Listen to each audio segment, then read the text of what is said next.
Chapter 487. Zola didn't want to follow them, but she didn't know where to go. There didn't seem to be any taxis nearby, so she could only ask Hermes for help. The god of speed and thieves was so angry that his nose almost went crooked. When this old man was circling the earth at the speed of light, these women were still nowhere to be found. He forced himself to hold it in. Of course I can fly. He bitterly followed them with Zola in his arms. However, after flying for a short distance, Zola had another question. You don't seem to fly as fast as them. She wasn't a scientist and didn't have a speed detector, but she had seen the sonic boom when Supergirl flew. As someone who had received modern education, she could tell that Supergirl was at least close to the speed of sound. On the other hand, Hermes, who was carrying her, was flying slowly and unsteadily. The difference between their speeds was like comparing a wooden plane to a fifth-generation fighter jet. Hermes wanted to let go of her and drop her to death, but it was just a thought. There were too many implications, and he couldn't handle it with his small arms and legs. Zola pestered him twice and could only force herself to answer. If she said that she wasn't as good as others, especially in the field of speed, she would die at any moment. Luckily, Hermes was smart and quickly thought of a key point. He said earnestly, "I'm doing this for you. Your body can't withstand the impact of high speed. Don't worry, they'll be fine. Let's fly slowly." Zola felt that it made sense and accepted the answer without hesitation.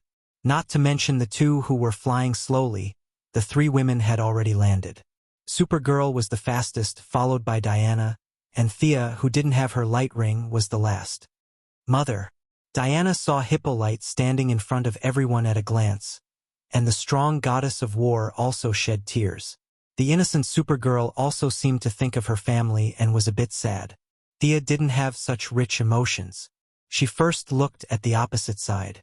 The woman standing in front of her was none other than Hera, who had exchanged blows with her from a distance 10 minutes ago. At this moment, the Divine Empress was dressed to the nines.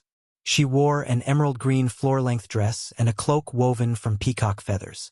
This cloak was of a very high grade and was at least a high-grade divine artifact. The bracelets and earrings she wore on her person all had divine artifact fluctuations. At this moment, Hera looked majestic as she looked at the people of Paradise Island as if she was looking at a group of ants. The javelins and bows of the female warriors were like toys in her eyes, not worth her attention at all. On his left was a purple-skinned man. This man did not wear any artifacts and was dressed in cheap clothes from a street stall. Thea estimated that this guy's clothes did not cost more than $5.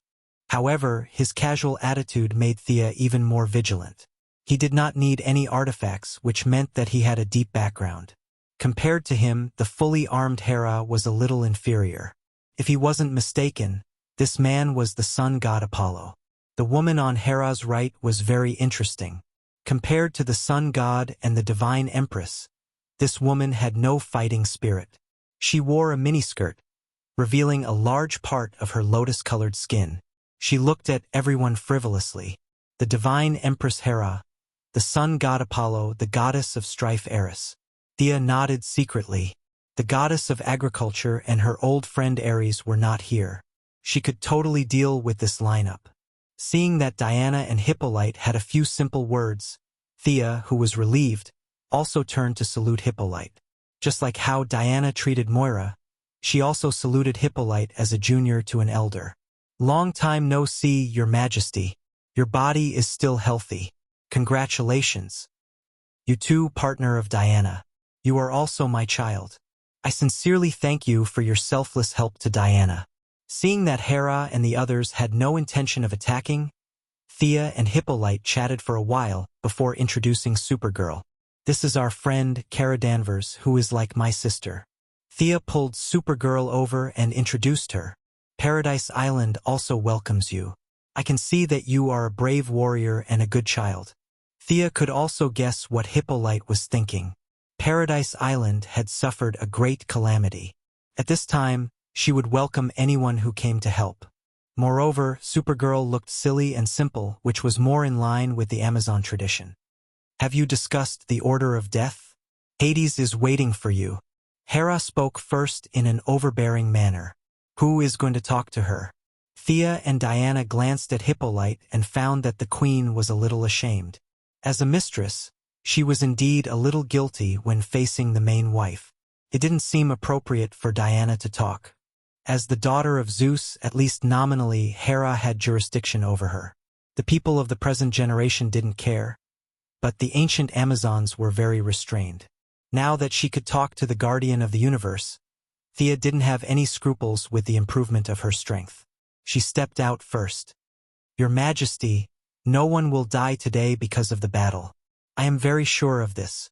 Her words caused Hera's gaze to shift from Diana. She sensed a little and found out. Wasn't this the person who fought with her 10 minutes ago?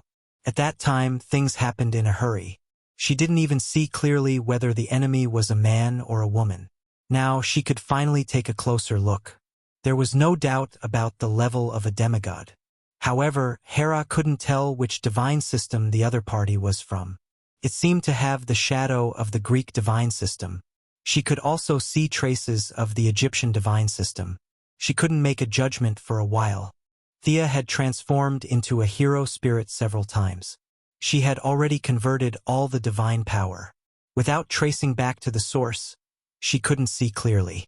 Right now, she was like a newly born demigod. Even Hera, who grasped the authority of the gods, couldn't see through her origins. However, the arrogant Hera still glanced at her. You can't save them, even with the help of that Amazon. Hera glanced at the two demigods. On the other side, the Supergirl was completely ignored by her. How about we go outside the island to fight? It's hard to fight here. Thea didn't like the environment of Paradise Island. Once she entered, more than half of her magic power was sealed. However, her physical fitness was still there. She didn't know if the restrictions on the island were loosened or if it was Hera's doing. Plus, she didn't want to fight with Hera. It was meaningless. If you want to kill the firstborn, go ahead. As long as you don't involve Diana, you can fight freely behind closed doors. However, the other party didn't intend to be kind at all. Hera sneered and took out a dark brown seal with lightning engravings. She crushed it with a malicious sneer. Thea, who could be called a great sorcerer in ancient times, immediately sensed that the anti-magic enchantment of Paradise Island had lost its effect. Her supervision magic power was restored. Chapter 488. What followed was a heart-palpitating pain, but this feeling came and went quickly. Thea realized that something was wrong and hurriedly retreated. She saw the Amazons with arrows and guns lying on the ground. Hippolyte was half kneeling on the ground, and even Diana was holding on with a painful expression. This was a special countermeasure set up to target the enchantment of Paradise Island and its residents. Thea instantly understood that the heart-palpitating feeling was because she had also lived on the island for half a year. However, this little magic impact was nothing to Thea, and she returned to normal in 2 breaths. Now only Supergirl and herself were in good condition. How are you? Thea had no time to care about the people on Paradise Island. She first checked on Diana. She tried to use a few healing spells, but unfortunately, the effect was not great. The opponent targeted the entire island, and the closer the connection with the island, the greater the damage. The female warriors directly fainted.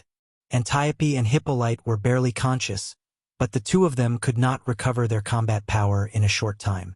With Thea's continuous healing and a part of her willpower, Diana's condition was slightly stabilized, but she could not fight for a long time.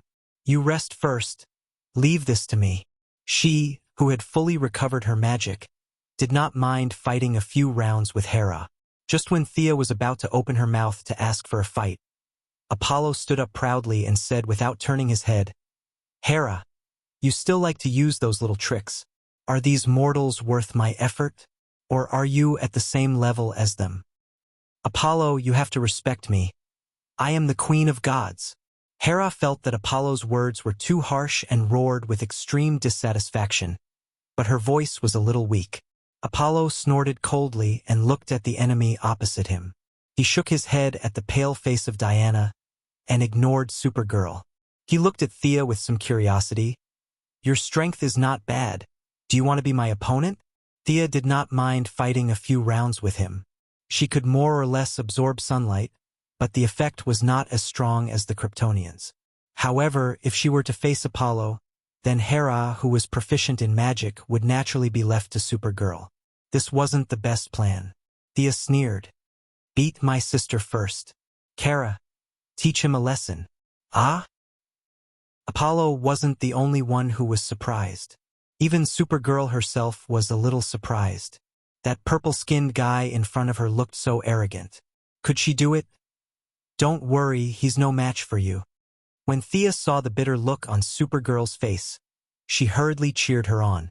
Then, without giving her any time to react, she pushed her out. Other than the Parallax monster that had wreaked havoc in Seaside City and the giant Axeman's attack, this could be said to be Supergirl's third serious battle. She clenched her fists tightly, and her chest, which was not considered large, appeared slightly curved due to her deep breaths. After a period of hard training by Fiora, Supergirl's fighting style was finally starting to look a little better. She was no longer using the standard farmer fighting style of the Iyer family. Instead, she was now in an offensive and defensive posture, waiting for the enemy to attack first. Ha ha! Supergirl's slightly nervous look made Apollo laugh. He laughed while pointing at Supergirl. A child. They actually sent a child to be my opponent. Pay attention to the strength of your attack. Just kill a mortal and leave the rest to me. I want to properly deal with them, Hera said fiercely. Apollo shook his head with some pity. He looked at Supergirl, who was so nervous that her eyes were a little straight. What value did an opponent like her have to prove that she was worthy of inheriting the throne of the God King? It was extremely boring. He originally thought that there would be a big battle on Paradise Island, but he didn't expect Hera to use her ultimate move. Apollo was very frustrated that he couldn't show off his power as the sun god. He swung his hand and a scorching ball of light was thrown at Supergirl. In Apollo's impression, no mortal could withstand his attack. He lost interest and walked back. However, after taking 2 steps, he realized that something was wrong. He stopped and turned around abruptly. When the dust settled, he saw that Supergirl was still in the same position. Apollo's attack was fast and ruthless. She didn't even have time to react before she was hit. However, the opponent's fierce attack didn't hurt Supergirl. She wasn't very sensitive to her own energy. She only vaguely felt that she had gained some benefits. But how was this possible? This purple-skinned guy in front of her was obviously very powerful. Why didn't he hurt her? Supergirl, who had little combat experience, didn't think about the problem of sunlight. If it were Superman or Fiora, they would have understood immediately. She had little combat experience, but Apollo had plenty of combat experience. However, he didn't know about the Kryptonians. Looking at Supergirl cautiously guarding against her, she, who believed herself to be intelligent, was truly confused. She, who had been through hundreds of battles, was very certain that she had hit her opponent. However, seeing that Supergirl was completely unharmed, she couldn't help but wonder what was going on. Since he couldn't figure it out, he decided to fire again. This time, Apollo was serious. He bent his body slightly, bent his arm, and made a gesture of accumulating energy. Then he raised his right hand. A dark yellow energy beam filled with a lot of light and heat was thrown at Supergirl. This time, it wasn't a sudden attack. Supergirl reacted quickly. According to her previous combat experience, she should have retaliated or dodged the attack with heat rays. However, her combat instinct told her that she didn't need to retaliate. She just needed to take the attack head-on. It was safe and harmless. Supergirl, who was very simple, was confused. However, relying on combat instinct was the style of the Iyer family. Without thinking, she closed her eyes and slammed into the energy beam head-on. Boom! There was a loud bang. Apollo was completely dumbfounded when he saw that Supergirl was once again unscathed except for a little bit of mess on her body. He had already predicted several possible responses from her, such as dodging or counterattacking. These choices were not strange at all. However, Supergirl's reaction really surprised him. How did she deal with it? She was stunned for a moment and chose to use her body to take the attack head-on. Apollo didn't know what to say. Thea saw the scene and laughed out loud. Diana, who also knew about the Kryptonians' characteristics, also smiled. At this time, she realized that her opponent's attack couldn't hurt her. Instead, it replenished her energy. Supergirl was simple, but she wasn't stupid. She also guessed that her opponent's attack had something to do with the yellow sun. Supergirl's body had absorbed all the energy contained in the two attacks. Now, her energy had increased by at least 10%. If this energy was exposed to the sun, it would take at least half a year. Supergirl, who had always been troubled by the fact that Superman was stronger than her, seemed to have seen the wonderful scene of her teaching her cousin a lesson. She laughed happily.